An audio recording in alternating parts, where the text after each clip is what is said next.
नमस्कार मित्रों, जैसा कि हम जानते हैं कि आने वाले समय में रेलवे ग्रुप डी की परीक्षा है और यूपी पेट की भी परीक्षा है। तो उससे संबंधित विज्ञान का एक महत्वपूर्ण टॉपिक आपके साथ डिस्कस किया जा रहा है, जिसका नाम है विज्ञान के सभी मात्रक। जितने भी मात्रक हैं सबकी चर्चा हम लोग एक साथ कर लेंगे, ठीक है ना। जैसे मान लीजिए हम पढ़ते हैं तो कहते हैं कि विज्ञान में मूल मात्रकों की संख्या कितनी है, 7 है, और व्युत्पन्न मात्रक कितने हैं, 2 हैं। पदार्थ की मात्रा का मात्रक क्या होता है, मोल होता है। क्या होता है, मोल होता है। मूल मात्रक 7 हैं, व्युत्पन्न मात्रक 2 हैं। आगे देखते हैं। एमकेएस पद्धति भारत में कब शुरू की गई, 1957 में। एमकेएस का मतलब होता है कि पहले हमारे वहाँ नाप तोल के लिए जानते हैं क्या होता था, लंबाई बतानी है तो हाथ से बताते थे, कोस से बताते थे, मील से बताते थे। वजन बताना होता था तो छटाक से, पसारी से, सिर से, ऐसे बताते थे। और मान लीजिए कि तेल वल नापना होता था तो छटाक, ऐसे वर्ड यूज़ किया जाता था। लेकिन मीटर, किलोग्राम और सेकेंड वाली पद्धति भारत ने कब अपनाई, 1957। इसी साल ना नया पैसा भी हमारे वहाँ शुरू हुआ। आगे चल करके ना इसे केवल पैसा नाम दिया गया। इसी साल आरबीआई ने नोटों की छपाई भी शुरुआत की। किस प्रणाली पर, सीआरआर प्रणाली पर, ठीक है ना। तो भारत में नाप तौल की दार्शनिक प्रणाली पहली बार कब शुरू हुई, 1957 में। 1957 में। आगे देखते हैं। समय का एसआई मात्रक क्या होता है, सेकेंड। ताप का केल्विन, ताप का क्या होता है, केल्विन होता है। लंबाई का एसआई मात्रक क्या होता है, मीटर। और कोण का एसआई मात्रक क्या होता है, रेडियन। और ठोस कोण का स्टेरेडियन। अब देखिए रेडियन क्या होता है, तो पाई रेडियन बराबर 180 अंश होता है। ये कोण का मात्रक है, पाई रेडियन बराबर 180 अंश। तो 1 रेडियन बराबर 180 अंश बाई पाई। इसको हल करेंगे तो 57.3 अंश के लगभग आ जाएगा। 1 रेडियन में कितना हो जाएगा, 57.3 अंश के बराबर हो जाएगा। फिर आगे देखते हैं मित्रों। तापमान को डिग्री सेल्सियस से नापते हैं, फ़ारेनहाइट से भी नाप सकते हैं, र्यूमर स्केल होता था, और केल्विन। बदलने का क्या है, C/5 बराबर F-32/9 बराबर K-273/5 बराबर R/4। ये तीनों प्रचलन में है। C/5 बराबर F-32/9 बराबर K-273/5। C से सेल्सियस है, F से फ़ारेनहाइट से, K से केल्विन है। यह बहुत इंपॉर्टेंट है, परीक्षा में आ जाता है कि सेल्सियस को किस में बदलिए, फ़ारेनहाइट में, या फ़ारेनहाइट को किस में बदलिए, सेल्सियस में बदलिए। तो जैसे एक टेम्परेचर होता है जिसमें दोनों बराबर होते हैं, -40 डिग्री सेल्सियस बराबर -40 डिग्री फ़ारेनहाइट, -40 डिग्री फ़ारेनहाइट, ठीक है ना मित्रों। फिर आगे देखते हैं। -40 डिग्री सेल्सियस बराबर कितना हो जाएगा, -40 डिग्री फ़ारेनहाइट, क्योंकि -40 पे दोनों के पाठ्यांक क्या होते हैं, बराबर होते हैं। मानव शरीर का तापमान देखिए 36.9 डिग्री सेल्सियस होता है। अगर ये फ़ारेनहाइट में कहे तो 98.4 डिग्री फ़ारेनहाइट होगा, और केल्विन में कहेगा तो 310 केल्विन होगा। जनरली हमारे वहाँ लोग कहते हैं कि 103 डिग्री बुखार हो गया, 102 डिग्री बुखार हो, आदमी सूखे जाएगा, क्योंकि डिग्री नहीं बोलते हैं, वो फ़ारेनहाइट बोलते हैं। कहना चाहिए कि 102 फ़ारेनहाइट बुखार है या 103 डिग्री फ़ारेनहाइट बुखार है। हम लोग बोल क्या देते हैं, 102 डिग्री है, 103 डिग्री है, गलत है। हमको बोलना है 102 फ़ारेनहाइट है या 103 फ़ारेनहाइट है, लेकिन हम लोग उसको सेल्सियस में बोल देते हैं, कि जो कि बोलने की गड़बड़ी है। अब देखिए यहाँ एक बात कर रहे हैं परम ताप की। परम ताप एक कॉन्सेप्ट है फिजिक्स में, जो कहा जाता है पृथ्वी पर न्यूनतम संभव ताप क्या होगा, -273.15 डिग्री सेल्सियस होगा या 0 केल्विन होगा। इसी को क्या कहा गया है, परम ताप कहा गया है। यह ताप जब होगा ना तो जानते हैं क्या होगा, सभी गैसें किस में कन्वर्ट हो जाएंगी, द्रव में। तो ये बताइए वायुमंडल किससे बना हुआ है, गैसों से बना हुआ है। और गैसें अगर द्रव में कन्वर्ट हो जाएंगी तो वायुमंडल समाप्त हो जाएगा, और वायुमंडल जब समाप्त हो जाएगा तो पृथ्वी पर जीवन क्या हो जाएगा, समाप्त हो जाएगा। अतः इस प्रकार कह सकते हैं कि परम ताप संभव नहीं है, यह केवल एक आदर्श की व्यवस्था है, जो कि कितना होता है, जो कि होता है -273.15 डिग्री सेल्सियस या 0 केल्विन। ध्यान रखिएगा केल्विन के साथ डिग्री नहीं लगाते हैं। और केल्विन ही क्या है, एसआई मात्रक है। केल्विन ही क्या है, एसआई मात्रक है। बुखार जनरली डॉक्टर कहते हैं 100 डिग्री फ़ारेनहाइट से अधिक हो जा रहा है, 100 फ़ारेनहाइट से अधिक हो रहा है तब आपको बुखार मानना चाहिए और बुखार की दवा देनी चाहिए। उससे कम तापमान है तो उसको बुखार आज के ज़माने में नहीं माना जाता है। पानी को शुद्ध करने की विधि देखिए क्या है, रिवर्स ऑस्मोसिस है। क्या है, रिवर्स ऑस्मोसिस है। इससे करते क्या हैं, पानी का टीडीएस कम करते हैं। पानी का क्या कम करते हैं, टीडीएस कम करते हैं। ठीक है मित्रों, आगे देखते हैं इकाइयाँ कैसे बनती है, बहुत ही महत्वपूर्ण है। तो देखिएगा इकाइयाँ हम कैसे बनाते हैं। तो देखिए इकाई है 10 पर 0 घात यानी 1, ठीक है ना। फिर आगे इसमें देखेंगे अगर ये इकाई है तो डेका क्या होगा, 10 पर घात 1 हो जाएगा। हेक्टो क्या होगा, 10 पर घात 2 होगा। किलो 10 पर 3, मेगा 10 पर 6, गीगा 10 पर 9, टेरा 10 पर 12 और पेटा 10 पर 15। इसी तरह से अगर छोटी इकाइयों में जाएंगे तो डेसी 10⁻⁻1, सेंटी 10 पर ऋण 2, मिली 10 पर ऋण 3, माइक्रो 10 पर ऋण 6, नैनो 10 पर ऋण 9, पीको 10 पर ऋण 12, फेम्टो 10 पर ऋण 15।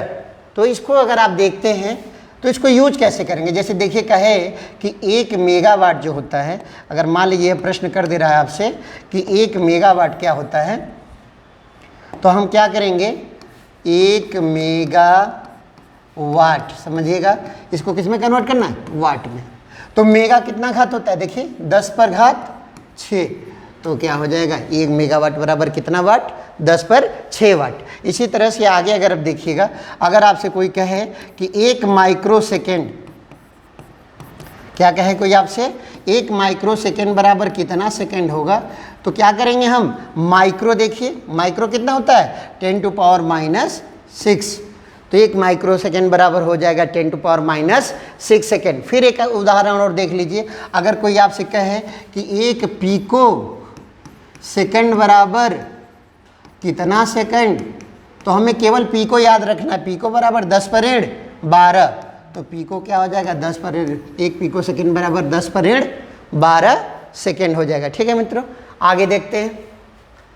1000 ये अंग्रेजी इकाइयाँ होती हैं, 1000 को के में दिखाते हैं।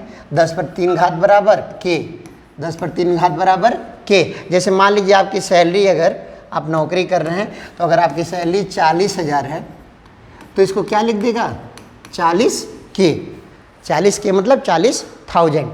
ठीक है मित्रों, फिर होता है मिलियन। देखिए इधर 1 मिलियन बराबर 10 लाख और 10 लाख बराबर होता है 10 पर घात 6, तो 1 मिलियन क्या हो जाएगा 10 पर घात 6 हो जाएगा। 1 मिलियन क्या हो जाएगा 10 पर घात 6 हो जाएगा। इससे बड़ी इकाई होती है बिलियन, ये होता है 1 अरब के बराबर 10 पर घात 9, 10 पर घात 9। उससे बड़ी इकाई होती है ट्रिलियन, ये होता है 10 खरब, ये क्या हो जाएगा 10 पर 12 घात। तो यहाँ से ये ध्यान देंगे कि यहाँ से हम ध्यान देंगे कि बिलियन जो होगा 1000 मिलियन के बराबर होगा और ट्रिलियन जो होगा 1000 बिलियन के बराबर होगा। अगर देखते कि 1 मिलियन कितने के होगा तो कितने के बराबर हो जाता है 1000 के बराबर हो जाता। किसके बराबर हो जाता है 1000 के बराबर हो जाता। अगली इकाई हम देखेंगे फैदम।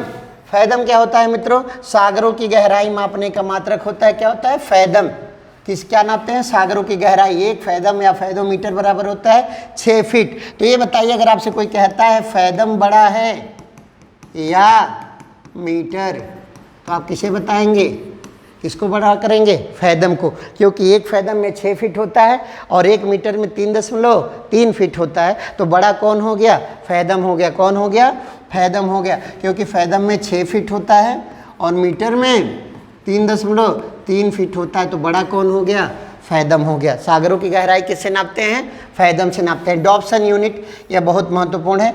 डॉप्सन यूनिट से हम क्या देखते हैं, DU से ओजोन परत की सांद्रता देखते हैं। क्या देखते हैं, ओजोन परत की सांद्रता देखते हैं। 1 DU जो होता है वो 1 मिलीमीटर का 100वां हिस्सा होता है।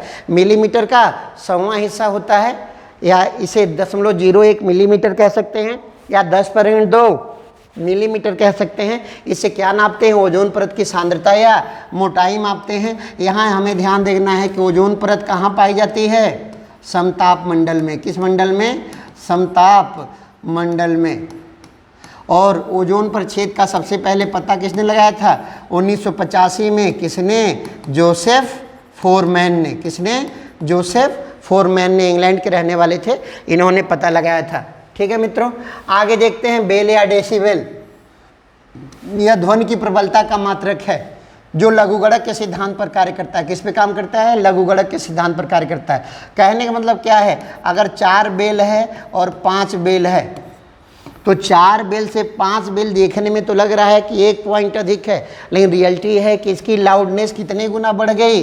लाउडनेस 10 गुना बढ़ गई। कितने गुना बढ़ गई? 10 गुना बढ़ गई। इसी सिद्धांत को कहते हैं लघुगणक सिद्धांत। इसी सिद्धांत को क्या कहते हैं? लघुगणक सिद्धांत। ठीक है ना। यहीं पे ध्यान देना है कि शांत क्षेत्र जो होता है, शांत क्षेत्र का या साइलेंस जोन में किससे ज़्यादा ध्वनि अधिक नहीं होनी चाहिए? 45 डेसिबल से अधिक ध्वनि नहीं होनी चाहिए। और एक चीज़ और ध्यान दीजिएगा कि अगर कौन सी ध्वनि हमको हमारे लिए हानिकारक है? 60 डेसिबल से अधिक की ध्वनि हमारे लिए क्या है? हानिकारक है। और 85 डेसिबल से अधिक ध्वनि हमारे लिए क्या है? घातक है। एक वनडे में और प्रश्न आ जाता है, कहता है किस प्राकृतिक घटना से सबसे तेज आवाज़ आती है या ध्वनि की आवाज़ आती है?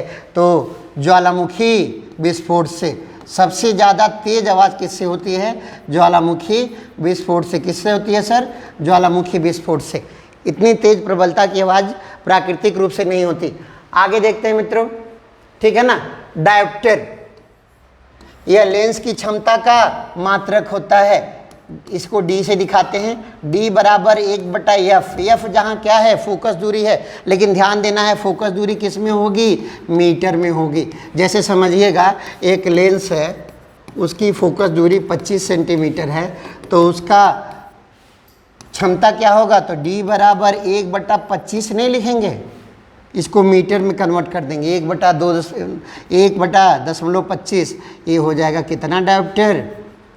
तो 4 डायोप्टर हो जाएगा। उस लेंस की क्षमता क्या हो जाएगी? 4 डायोप्टर हो जाएगी। ये ध्यान रखेंगे। इस तरह से निकालने के लिए वनडे पेपर में आ जाता है। हमें फोकस दूरी को किस में कन्वर्ट कर देना है? किस में कन्वर्ट करना है? तो मीटर में बदल देना है। चलिए सर, क्रायोजेनिक तकनीकी।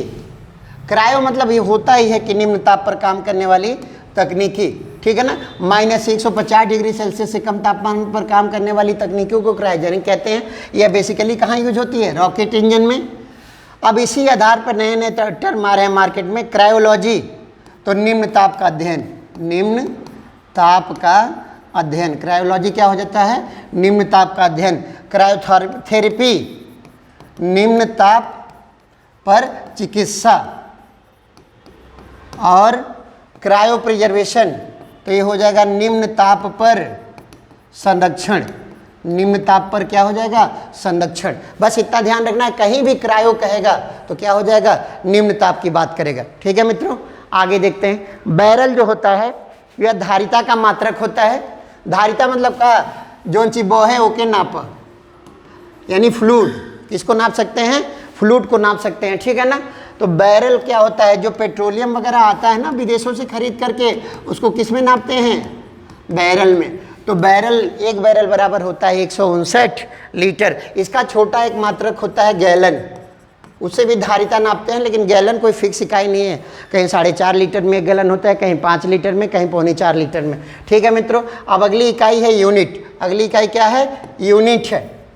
घरों में जो बिजली जलती है उसको यूनिट में नापते हैं। किस में नापते हैं? यूनिट में। 1 यूनिट बराबर होता है 1 किलोवाट घंटा। 1 किलोवाट घंटा। इसका मतलब क्या है? अगर हम 220 वोल्टेज पर 1 घंटे के लिए 1000 वाट का बल्ब जलाएं तो कितनी बिजली खर्च होगी? 1 यूनिट बिजली खर्च होगी। यानी 100 वाट का अगर 10 बल्ब 1 घंटे जलेगा तो 1 यूनिट की बिजली खर्च होगी। और इसे अगर जूल में कन्वर्ट करते हैं तो 3.6 × 10⁻6 जूल होता है। 3.6 × 10⁻6 जूल होता है। अगला देखते हैं मील और समुद्री मील। मील 16 मीटर का होता है और समुद्री मील 1852 मीटर का होता है। तो बड़ा कौन हो गया? समुद्री मील। बड़ा कौन हुआ मित्रों? समुद्री मील बड़ा हो गया। और इसी से एक इकाई बनाई गई है नॉट। समुद्री मील को नॉटिकल माइल भी कहते हैं, उसी से बना है नॉट। नॉट से क्या करते हैं? वायुयानों या जलयानों की गति का मापन करते हैं। वायुयानों और जलयानों की गति का मापन कैसे करते हैं? नॉट से। इसी के साथ साथ ध्यान रखिएगा, आप जो गाड़ी चलाते हैं उसमें जो यंत्र लगा होता है उसका क्या नाम होता है? ओडोमीटर। जो आप गाड़ी चलाते हैं, नहीं कहते हैं कि गाड़ी इतना स्पीड पे चल रही है, जैसे बाइक है, कार है, इनमें जो स्पीड के लिए लगा होता है, स्पीड के लिए लगा होता है, उसका क्या नाम होता है? ओडोमीटर। क्या होता है? ओडोमीटर होता है। फिर आगे देखते हैं मित्रों, बहते हुए जल का मात्रक। अब देखिए, जल को तो रोक नहीं सकते, नदी बह रही है, गंगा जी को रोक नहीं सकते कि हे गंगा जी रुकिए, पानी नाप लेंगे तो जाइएगा। इसके लिए हम क्या करते हैं? पाइपें बनाते हैं। क्या करते हैं?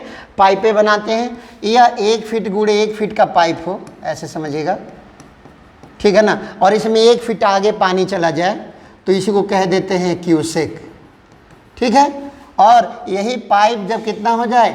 1 मीटर गुणे 1 मीटर चौड़ा हो जाए, तो इससे पानी 1 मीटर आगे चला जाए 1 सेकेंड में, तो इसे हम कहते हैं क्यूमेक। यानी बहते हुए जल का मात्रक क्या होता है सर?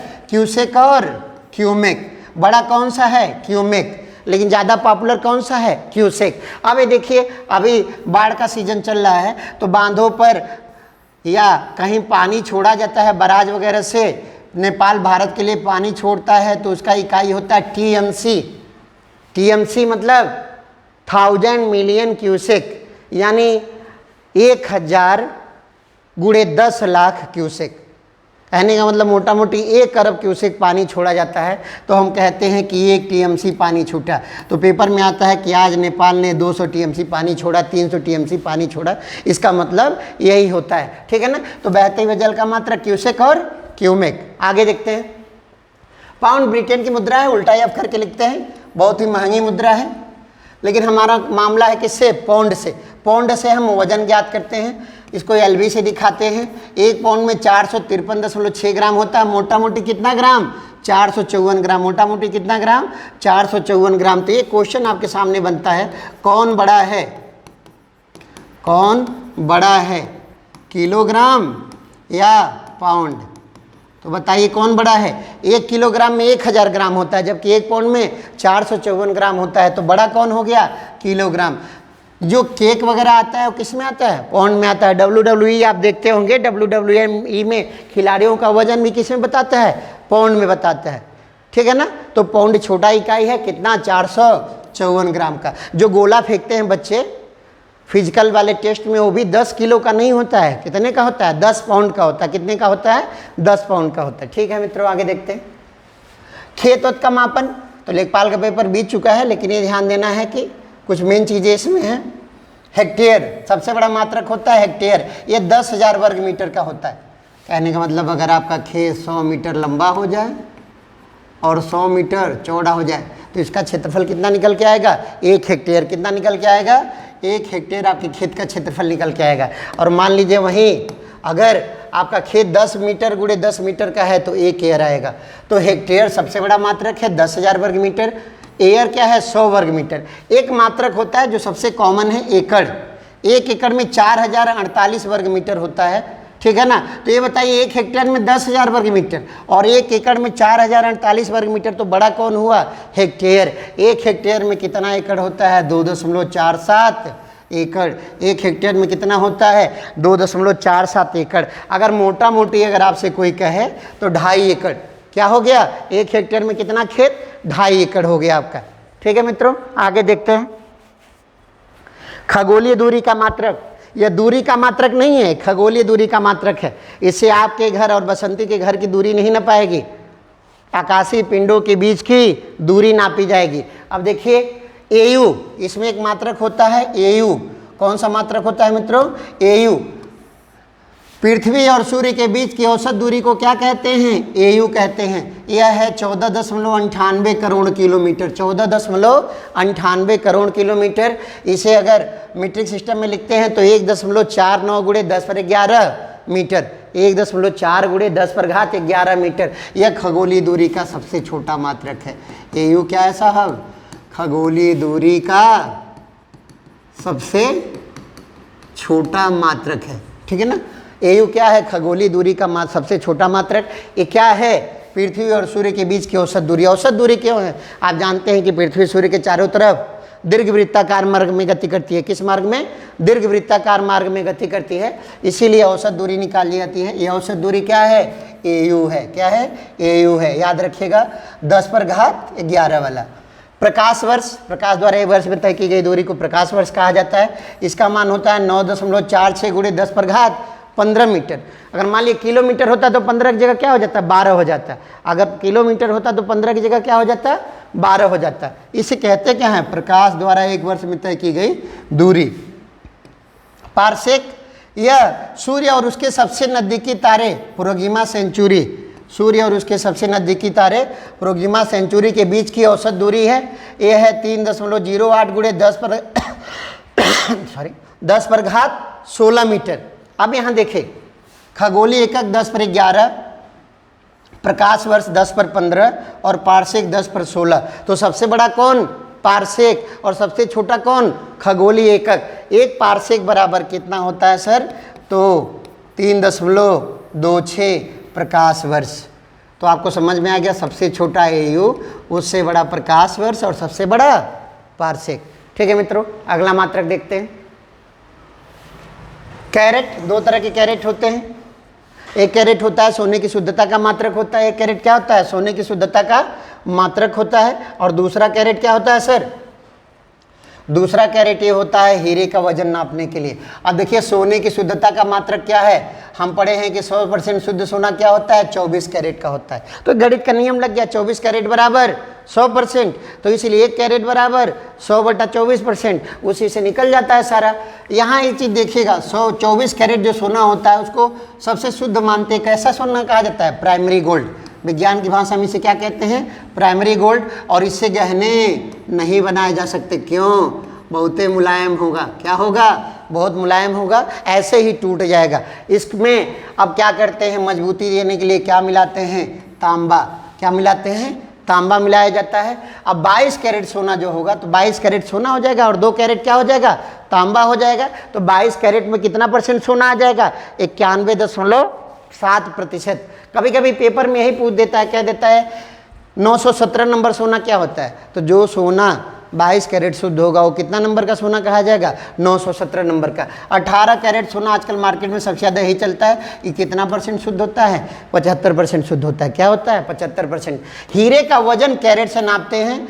एक कैरेट जो होता है ना, एक कैरेट जो होता है वो 0.2 ग्राम के बराबर होता है। उलाट के लिख दीजिए तो हो जाएगा 1 ग्राम बराबर 5 कैरेट। अगर किसी महिला ने 10 ग्राम का हीरा पहना है तो क्या कहा जाएगा? उसने 50 कैरेट का हीरा पहना हुआ है, क्योंकि महंगी चीज़ों के मात्रक क्या होते हैं? छोटे होते हैं। क्या होते हैं? छोटे होते हैं। चलिए सर, अब कह रहा है पृथ्वी का कक्षीय वेग 8.8 किलोमीटर प्रति सेकेंड और पृथ्वी का पलायन वेग 11.2 किलोमीटर प्रति सेकेंड। तो अगर उपग्रह भेजने की बात होगी तो किस वेग से भेजा जाएगा? उपग्रह इस वेग से भेजा जाएगा। किस वेग से? कक्षीय वेग से। अगर पलायन से भेज देंगे तो पृथ्वी की कक्षा से बाहर चला जाएगा और आपका पैसा क्या हो जाएगा?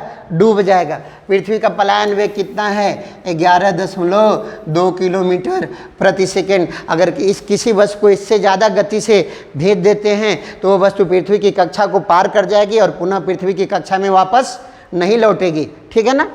और देखिएगा, किसी भी आकाशीय पिंड के लिए पलायन वेग और कक्षीय वेग के बीच में एक रिलेशन होता है, v = √2 VO। हमेशा किसी भी आकाशीय पिंड के पलायन वेग के लिए क्या होगा? v = √2 VO। यानी कक्षीय वेग का करने में 2 गुना क्या होता है? पलायन वेग होता है। ठीक है मित्रों, आगे देखते हैं। ध्वनि की चाल, तो ये क्या होती है ना, निर्वात में ध्वनि नहीं चलती है। अगर अंतरिक्ष में केहू गरियाइएगा ना तो आपकी गाली आप एक पास रह जाएगी।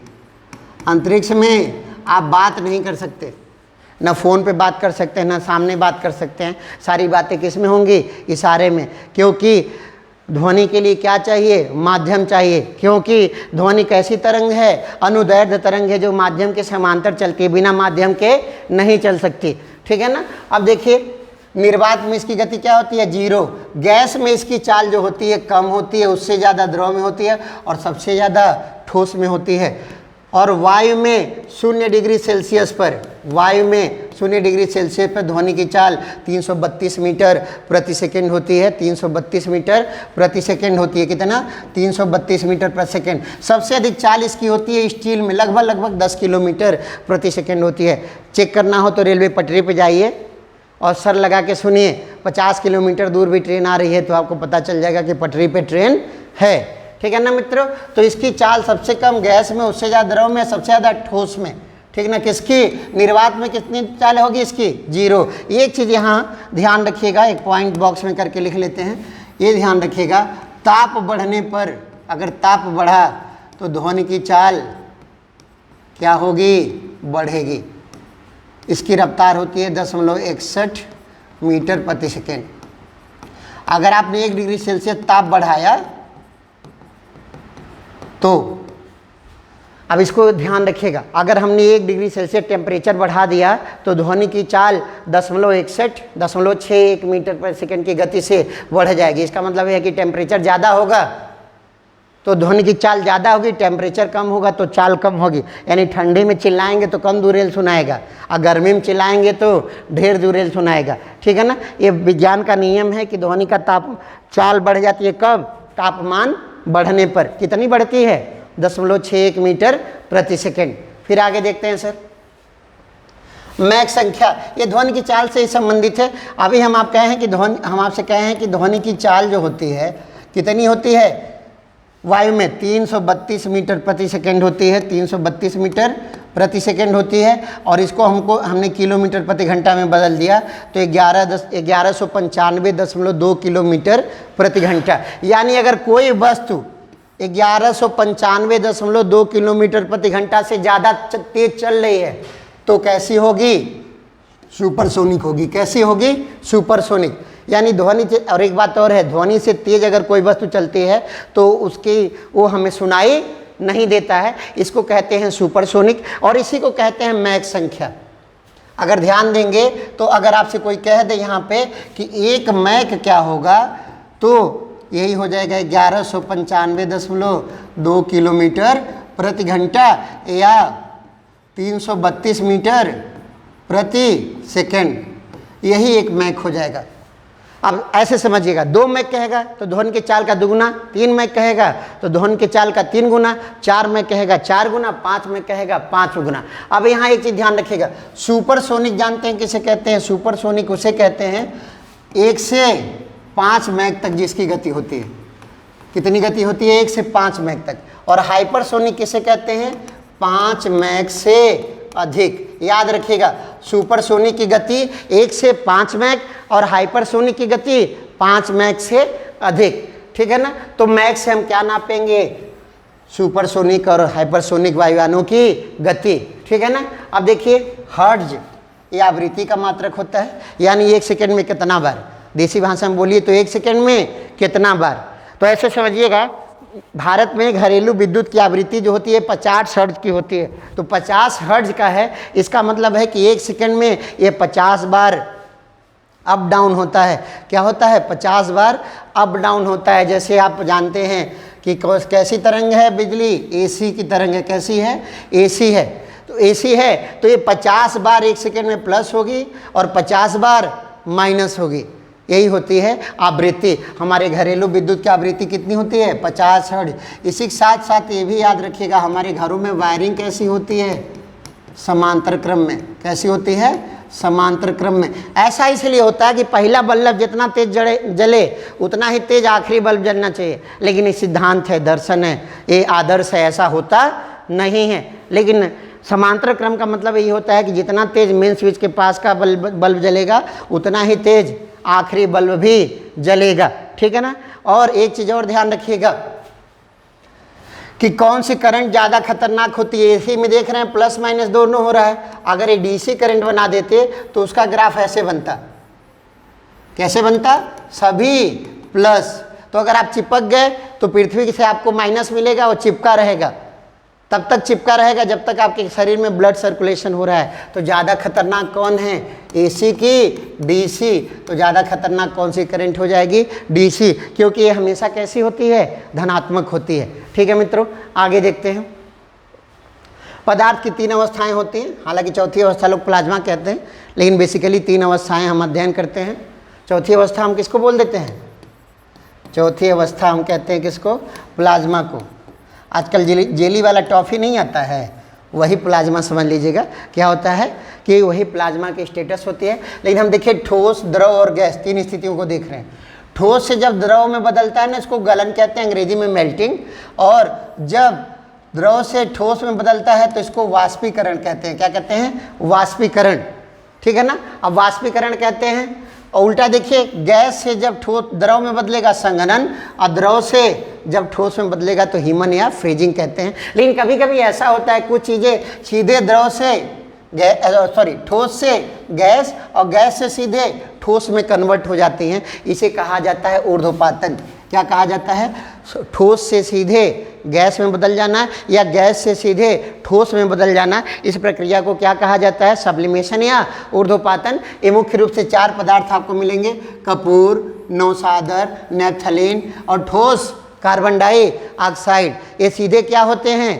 किससे बदल जाते हैं? ठोस से सीधे गैस में। अब एक चीज़ यहाँ देखिएगा, वाष्पीकरण और वाष्पन 2 शब्द हैं।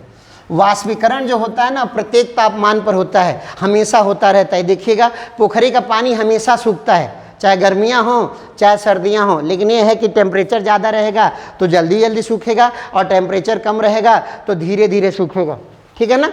अब देखिए, तो वाष्पीकरण प्रत्येक तापमान पर हमेशा होता रहता है। बस ये है कि तापमान ज़्यादा रहेगा तो गति तेज हो जाएगी। लेकिन वाष्पन क्या होता है? जब एक पर्टिकुलर टेम्परेचर आता है, जब सभी का सभी द्रव किस में कन्वर्ट हो जाता है? गैस में कन्वर्ट हो जाता है, तो उसको वाष्पन कहते हैं। जैसे समझिएगा, पानी को ले लीजिए उदाहरण में। पानी का वाष्पीकरण प्रत्येक तापमान पर हो रहा है, लेकिन पानी का वाष्पन 100 डिग्री सेल्सियस पे होगा जब पूरा पानी किस में कन्वर्ट होने लगेगा? भाप में कन्वर्ट होने लगेगा। ठीक है ना। चलिए सर, अगला देखते हैं, आयु ज्ञात करने की विधियाँ। तो आयु ज्ञात करने की विधियों में हमें ध्यान देना है। कार्बन डेटिंग से हम C14 विधि से हम क्या ज्ञात करते हैं? जीवाश्मों की आयु ज्ञात करते हैं। कार्बन डेटिंग या C14 विधि से क्या ज्ञात करते हैं? जीवाश्मों की आयु ज्ञात करते हैं। यूरेनियम डेटिंग से पृथ्वी या चट्टानों की आयु ज्ञात करते हैं। DNA फिंगरप्रिंटिंग अगर कर दिया जाए तो मनुष्य की एग्जैक्ट आयु पता चल जाएगी कि आप कितने दिन के हैं। अगर ये पता करना हो तो हाई स्कूल के मार्कशीट की आवश्यकता नहीं है। किसकी आवश्यकता है? DNA फिंगरप्रिंटिंग की। और यही ध्यान रखिएगा, DNA फिंगरप्रिंटिंग संस्थान कहाँ पे है? ये आपका है हैदराबाद में। DNA फिंगरप्रिंटिंग संस्थान कहाँ पे है? हैदराबाद में। कहाँ पे है? हैदराबाद में है। रिंग या बलय गिनकर वृक्षों की आयु ज्ञात करते हैं। पशुओं की आयु ज्ञात करने में क्या होता है? दांत या खूर या सींग के माध्यम से पशुओं की आयु ज्ञात कर ली जाती है। चलिए मित्रों, आगे देखते हैं। मोह पैमाना, ये पदार्थों की कठोरता का मात्रक है। मोह किसका मात्रक है? पदार्थों की कठोरता का मात्रक है। सर्वाधिक कठोर कौन सा पदार्थ होता है? हीरा, जिसकी स्केल होती है 10 मोह स्केल पर। और सबसे कम कठोर पदार्थ किसे माना जाता है? गीली मिट्टी को। अब यहाँ एक चीज़ ध्यान रखिएगा, हीरा जो है ना, ये कार्बन का अपरूप है। कार्बन का अपरूप है, और ये विद्युत का कुचालक होता है। किसका कुचालक होता है? विद्युत का कुचालक होता है। ठीक है ना मित्रों, आगे देखते हैं।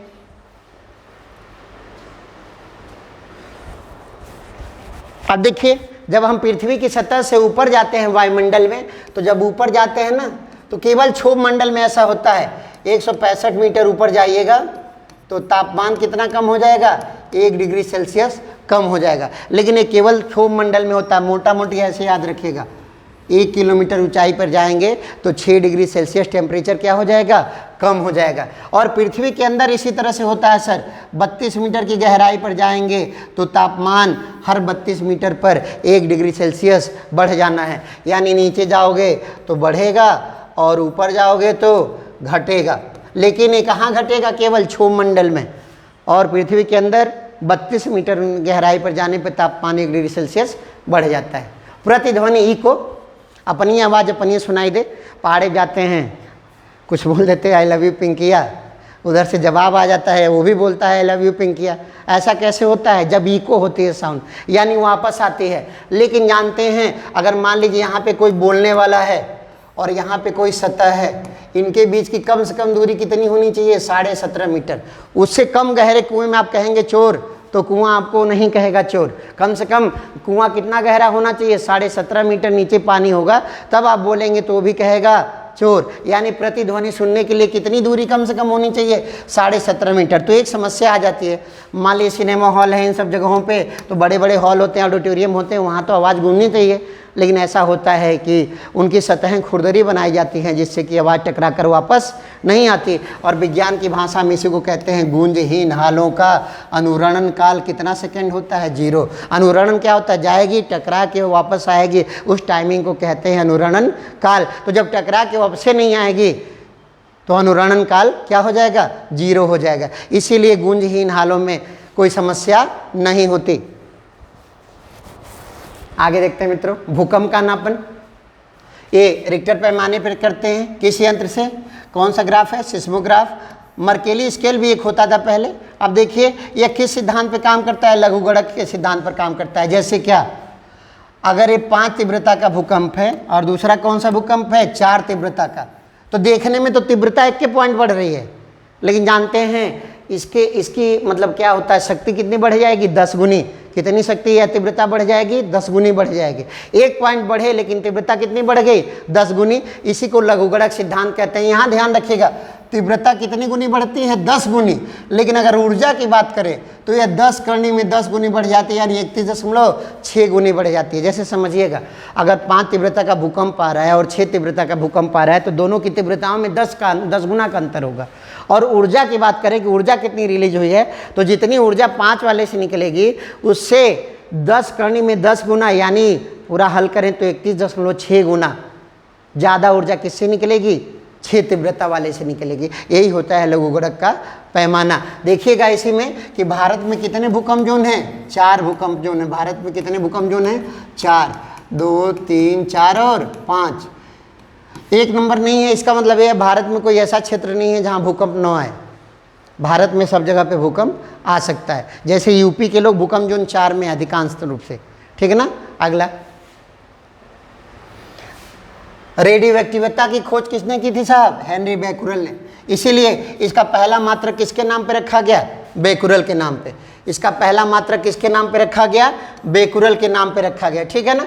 अब ये बताइए, एक बड़ी बात होती है कि रेडियो एक्टिव पदार्थ किसे कहते हैं? जिसमें न्यूट्रॉनों की संख्या प्रोटॉनों की संख्या के 1.3 गुना से ज़्यादा हो, उसे क्या कहेंगे? रेडियो एक्टिव पदार्थ कहेंगे। जैसे समझिएगा, कार्बन 12 और कार्बन 14 को देखिएगा। कार्बन 12 में न्यूट्रॉन 6 होते हैं, प्रोटॉन भी 6 होते हैं। न्यूट्रॉन और प्रोटॉन का रेशियो 1 हो गया। और कितना होना चाहिए रेडियो एक्टिव होने के लिए? 1.3 या उससे ज़्यादा होना चाहिए, तो ये रेडियो एक्टिव नहीं होगा। लेकिन इसी का एक समस्थानिक है C6C14, कार्बन 14। इसमें न्यूट्रॉन हो जाते हैं 8, प्रोटॉन हो जाते हैं 6। रेशियो निकालेंगे 1.33। इसका मतलब ये क्या हो जाएगा? रेडियो एक्टिव हो जाएगा। इसीलिए देखिएगा, हम लोग इससे क्या निकालते हैं? कार्बन 14 से कार्बन डेटिंग करते हैं। कार्बन 14 से हम क्या करते हैं? कार्बन डेटिंग करते हैं। उससे क्या निकालते हैं? जीवाश्मों की आयु निकालते हैं। अब यहाँ देखिए, इसके मात्रक कौन कौन से? बेकुरल, क्योंकि खोज किए थे तो उनके नाम से बेकुरल हुआ। मैडम क्यूरी ने रेडियम की खोज की थी तो इसीलिए उनके नाम पर दूसरा मात्रक क्यूरी रख दिया गया, और रदरफोर्ड के नाम पर तीसरा मात्रक। यानी रेडियो एक्टिविटी के 3 मात्रक हैं, बेकुरल, क्यूरी और रदरफोर्ड। सबसे छोटा है बेकुरल, उससे बड़ा है रदरफोर्ड और सबसे बड़ा है क्यूरी। ऐसे ही समझिएगा, सबसे बड़े वैज्ञानिक भी कौन थी इसमें? Madam Curie. इसीलिए सबसे बड़ा मात्रक भी कौन सा? क्यूरी, और सबसे छोटा मात्रक बेकुरल। लेकिन मूल मात्रक कौन सा है? मूल मात्रक कौन सा है? बेकुरल है। मूल मात्रक कौन सा है? बेकुरल है, ठीक है ना। चलिए मित्रों आगे देखते हैं।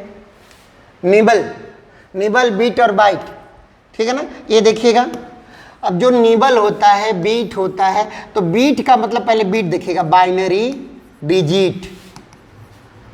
डिजिट।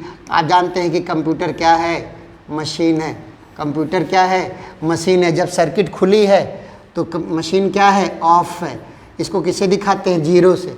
और सर्किट मान लीजिए बंद कर दें तो मशीन क्या हो गई? 1 ऑन से। यानी हम किससे दिखाते हैं? 0 और 1 से दिखाते हैं। और इन्हीं बाइनरी डिजिट को काट करके क्या बना दिया गया है? इन दोनों को मिला करके क्या बना दिया गया है? बिट। क्या बनाया गया है? बिट। क्या बना दिया गया है? बिट। तो कंप्यूटर की इकाई क्या है? कंप्यूटर की इकाई क्या है? कंप्यूटर की इकाई है बिट। और जानते हैं क्या होता है, अब ये इकाई हो गई। अब ये नीबल होता है, बिट से बड़ा होता है। नीबल क्या होता है, बिट से बड़ा होता है। एक नीबल में 4 बिट होता है। एक नीबल में कितना बिट, 4 बिट। बाइट नीबल से बड़ा होता है, इसमें 8 बिट होता है। तो ऐसे ही ध्यान रखेंगे, सबसे छोटा कौन, बिट, उससे बड़ा कौन, नीबल, और सबसे इन तीनों में सबसे बड़ा कौन, बाइट।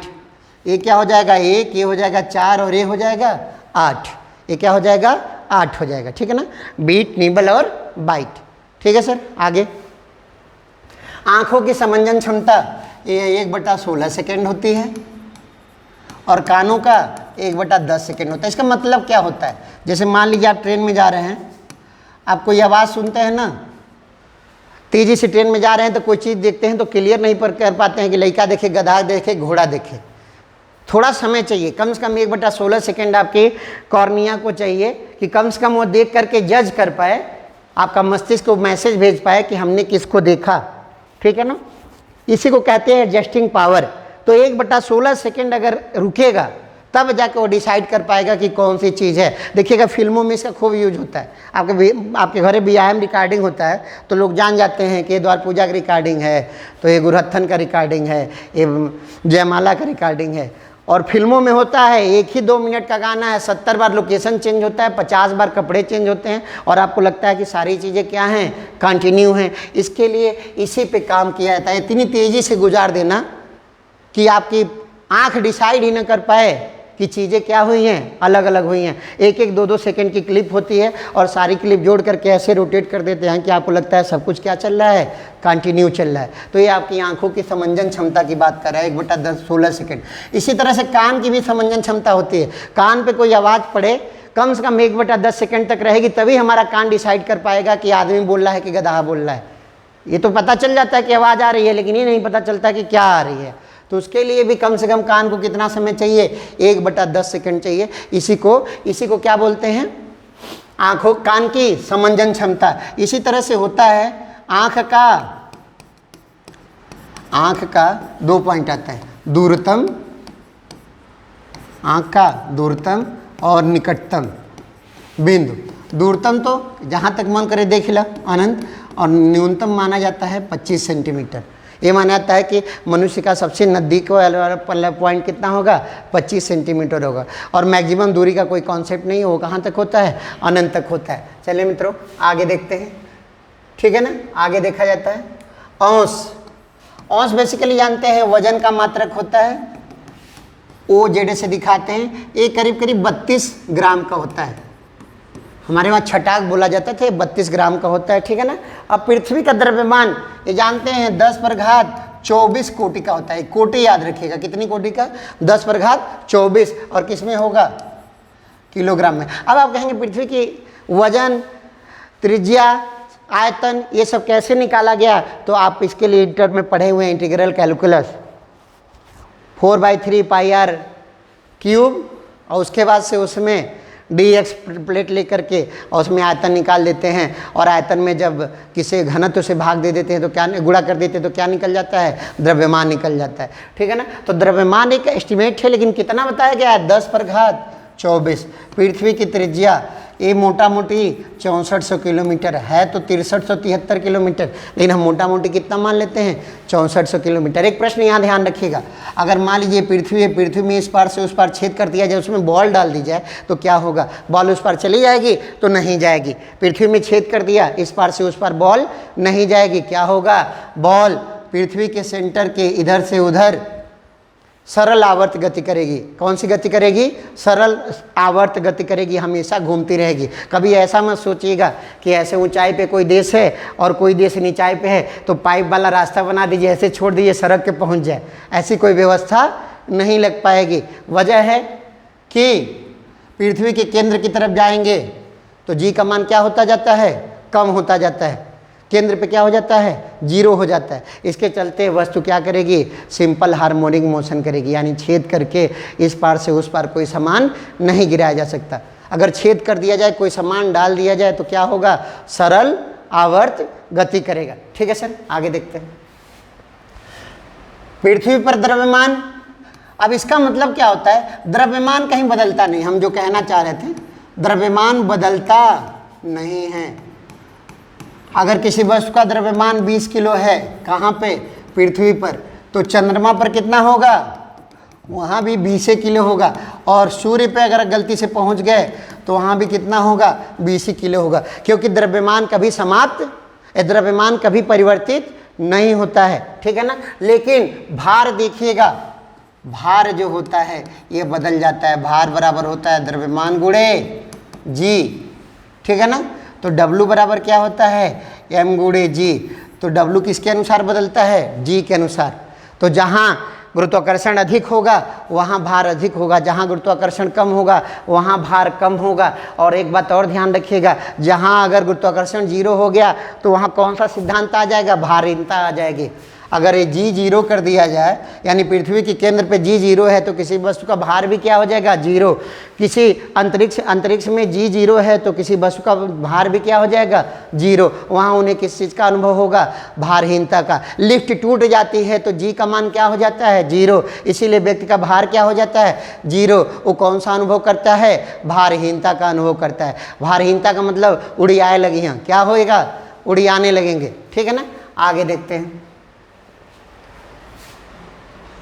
चलिए मित्रों आगे देखते हैं। सेकेंड लोलक, इसका आवर्तकाल ना 2 सेकेंड होता है।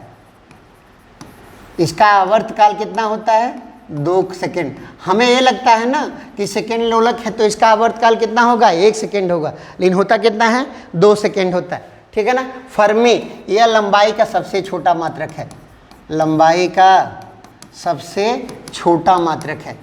फर्मी किसका मात्रक है, लंबाई का सबसे छोटा मात्रक है। जानते हैं एक फर्मी, इसको कभी कभी हम लोग, अभी हम आपको आगे पीछे बताए थे, फेम्टोमीटर। ये होता है 10 पर ऋण 15 मीटर। क्या होता है, 10 पर ऋण 15 मीटर। क्या होता है, 10 पर ऋण 15 मीटर होता है।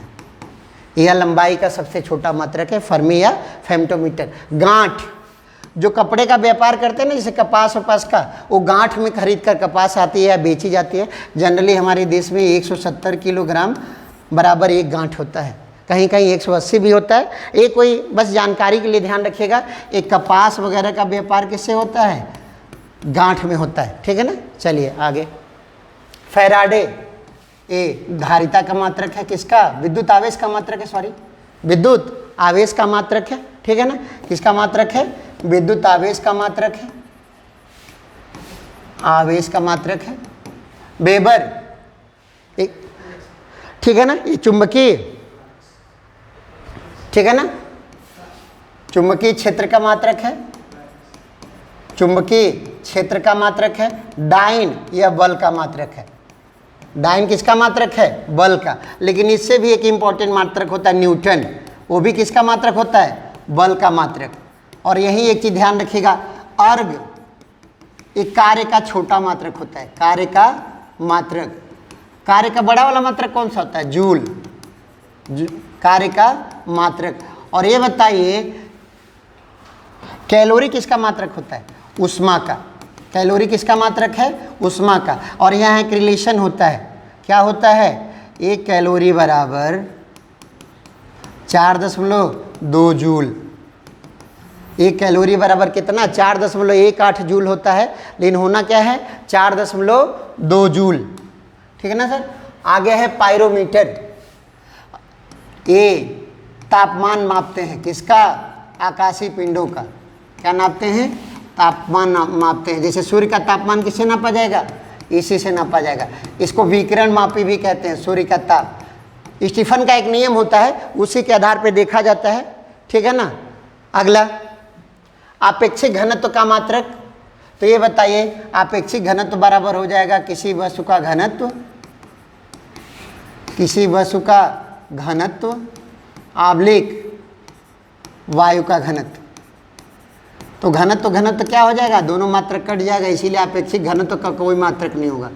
आपेक्षिक घनत्व का कोई मात्रक नहीं, बात आपेक्षिक घनत्व का कोई मात्रक नहीं होगा, ठीक है ना।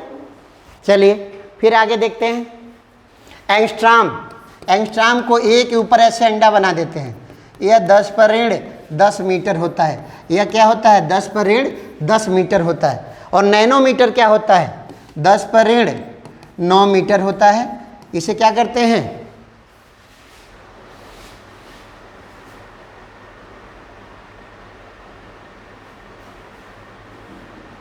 चलिए फिर है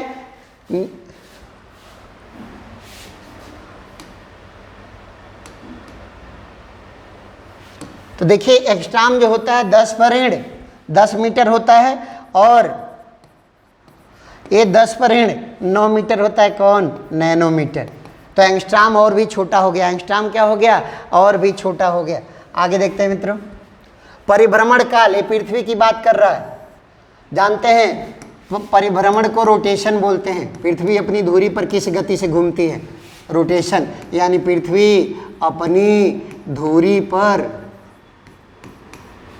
गति जो करती है उसे क्या कहते हैं रोटेशन या परिभ्रमण। और इसी का एक और बड़ा टर्म होता है परिक्रमण। जिस गति से यानी रेवोल्यूशन, जिस गति से पृथ्वी सूर्य के चारों तरफ घूमती है, पृथ्वी सूर्य के चारों तरफ घूमती है तो परिभ्रमण क्या होता है रोटेशन और परिक्रमण क्या होता है रेवोल्यूशन। तो रोटेशन जो होता है पृथ्वी का ये 27.8 किलोमीटर प्रति मिनट होता है। 27.8 किलोमीटर प्रति मिनट होता है। लगभग 1600, मोटा मोटी समझिएगा 1600 किलोमीटर प्रति घंटा के आसपास आता है। 1600 किलोमीटर प्रति घंटा की गति से पृथ्वी अपनी धुरी पर घूमती है। और पृथ्वी सूर्य के चारों तरफ कैसे घूमती है 29.8 किलोमीटर प्रति सेकेंड। इसको लगाएंगे तो मोटा मोटी 1 लाख किलोमीटर प्रति घंटा की गति से पृथ्वी सूर्य के चारों तरफ घूमती है। बताइए इतना घूमने में, इतनी तेज गति के बाद भी 365 दिन लगता है। कितना दिन लगता है 365। तो पृथ्वी का रेवोल्यूशन 29.8 किलोमीटर प्रति सेकेंड है, प्रति सेकेंड, ठीक है ना। और वहीं पृथ्वी का रोटेशन जो है ये 27.8 किलोमीटर प्रति मिनट है।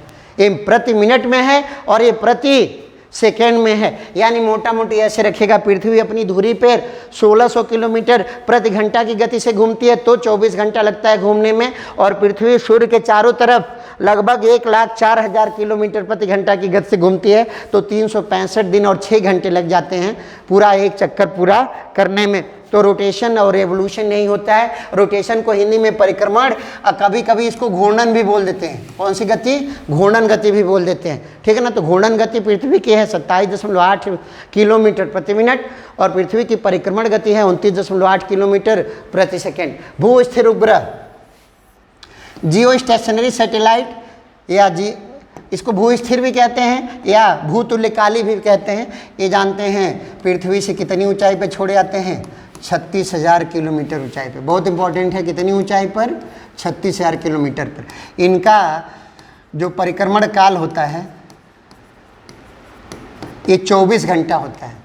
इसीलिए ना 24 घंटे में हम अपना एक चक्कर लगाते हैं, ये भी हमारा एक चक्कर 24 घंटे में लगाते हैं। इसीलिए रिस्पेक्टिवली ये क्या दिखाई देते हैं फिक्स दिखाई देते हैं, ये चलते हुए नहीं दिखाई देते।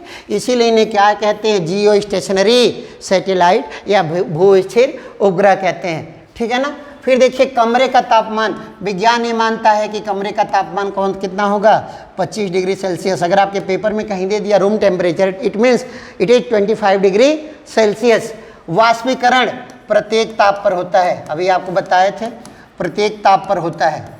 यह ताप बढ़ेगा तो वाष्पीकरण की दर बढ़ेगी। और जानते हैं जब पत्तियां वाष्पीकरण करती हैं, पौधों में जब वाष्पीकरण होता है कौन करता है पत्तियां करती हैं, तो इसका नाम बदल जाता है। क्या होता है वाष्पोत्सर्जन होता है। क्या होता है वाष्पोत्सर्जन। जब पत्तियां करती हैं वाष्पीकरण तो क्या होता है वाष्पोत्सर्जन होता है। यही लिखा हुआ है। ये किस में होता है वाष्पोत्सर्जन वनस्पतियों में, यानी किस अंग के माध्यम से पत्तियों के माध्यम से। अब है एनटीपी या एसटीपी। तो एनटीपी क्या होता है नॉर्मल टेम्परेचर एंड प्रेशर या स्टैंडर्ड टेम्परेचर एंड प्रेशर। तो साधारण ताप क्या होता है साधारण ताप आपका 0 डिग्री सेल्सियस और साधारण दाब जो होता है आपका 760 मिलीमीटर पारा या 76 सेंटीमीटर पारा होता है। यही होता है नॉर्मल टेम्परेचर एंड प्रेशर, ठीक है ना मित्रों। तो कोशिश ये की गई कि आपको बताया जाए मात्रकों के बारे में, लगभग सभी मात्रक एक साथ शामिल कर लिए गए। अब एक वीडियो ऐसा बनाया जाएगा जिसमें सभी यंत्र और उपकरण शामिल किए जाएंगे। आपको यदि किसी सहायता की ज़रूरत है, कुछ पूछना चाहते हैं, तो हमारे व्हाट्सएप नंबर 78 80 55 56 57 पे संपर्क कर सकते हैं और हमारे टेलीग्राम चैनल से जुड़ जाइए, जिसका लिंक अभी आपको मिल जाएगा। और ठीक है ना, लिंक आपको मिल जाएगा और उसमें PDF में इसके नोट्स भी मिल जाएंगे। धन्यवाद।